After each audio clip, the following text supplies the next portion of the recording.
Une offensive éclair a mené sur la ligne de front, sans être repérée sur la route par les drones russes. De loin la menace la plus meurtrière désormais. Moscou possède un avantage technologique de plus en plus poussé. Les Russes savent déjà faire voler leurs drones à plus de 15 km.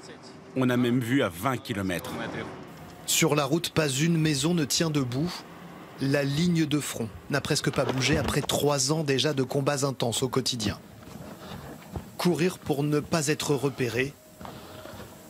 La suite se passe dans les tranchées. Ce militaire combat depuis le tout début de la guerre. Conditions de vie difficiles, moins 7 degrés aujourd'hui. C'est minuscule pour se reposer. Ça, c'est pour 1 ou 2 personnes.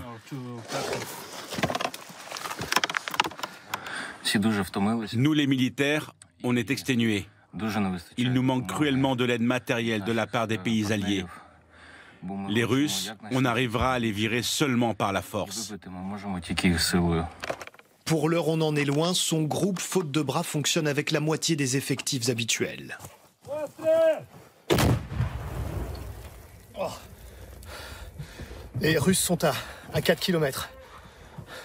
L'offensive est retardée. Il faut vite partir. Direction une maison abandonnée. La cave transformée en base arrière. Désordre impose d'attendre. Les Russes nous ont peut-être localisés. Un drone ukrainien va être envoyé en éclaireur. Masha pilote l'opération, une dizaine d'hommes sous ses ordres. Elle n'a que 22 ans, déjà 3 ans de guerre. Un vétéran, d'une certaine manière, un vétéran amer. Si on avait obtenu toutes les armes et les munitions qui avaient été promises par les pays étrangers, on aurait déjà repris tous les territoires perdus depuis le début de la guerre.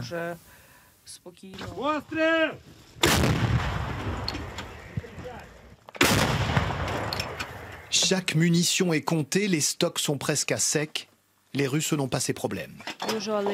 En général, on a 5 à 10 minutes maximum pour s'enfuir avant que les Russes n'aient des informations précises sur notre géolocalisation.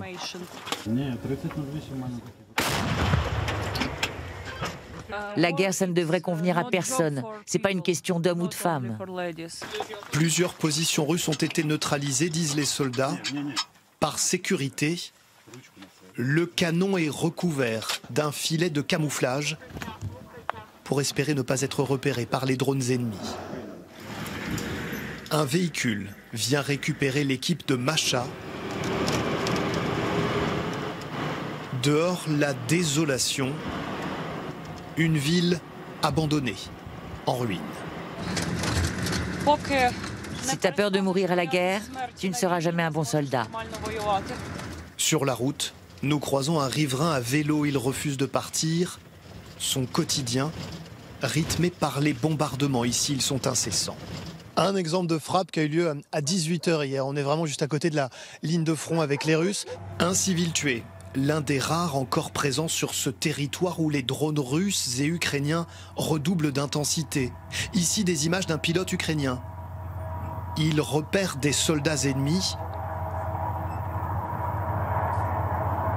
Les drones sont chargés d'explosifs, mais là encore, il y a pénurie.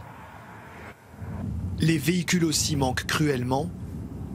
Le soldat Sergueï utilise une voiture usée jusqu'à la corde. Lui aussi est usé. C'est surtout la fatigue morale qui est dure.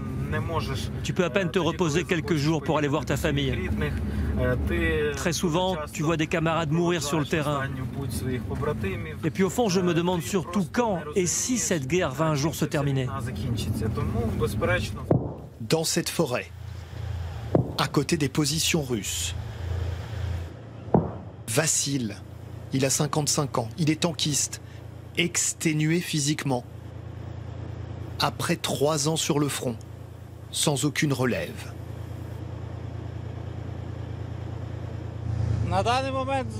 En ce moment, mon corps entier me fait mal. J'ai pas la force que j'aimerais avoir. L'un des enjeux cruciaux de l'armée ukrainienne aujourd'hui, c'est sa moyenne d'âge, plus de 43 ans, 10 ans de plus qu'en 2022. Faudra-t-il bientôt appeler les jeunes de moins de 25 ans au combat? Sur cette question, le pays est divisé. Aux portes de Zaporijjia, on compte les drapeaux saluant la disparition des militaires morts sur le front.